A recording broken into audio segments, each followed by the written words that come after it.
ને મિત્રો 51 થી આગળ કરીએ તો અહીંયા 53 આવશે, 59 આવશે, માત્ર 2 જ આવશે.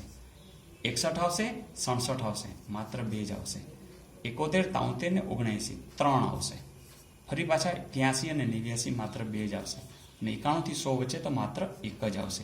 એટલે કે અહીં સુધી તો આપણી પાસે 15 હતી, 2 ને 2 4 ને 3 7 ને 2 9 ને 1 10, એટલે કુલ તમને 25 અવિભાજ્ય સંખ્યાઓ 1 થી 100 ની અંદર મળે છે.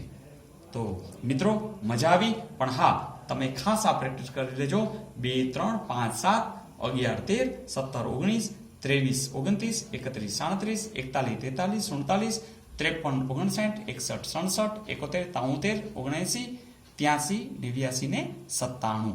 વારંવાર પ્રેક્ટિસ કરી અને જોઈ લેજો. આ 25 જ થવી જોઈએ, અને આના આધારે તમને જે શ્રેણી પૂછાય છે એમાં તમને મજા પણ આવશે અને ઝડપથી તમે જવાબ પણ દઈ શકશો.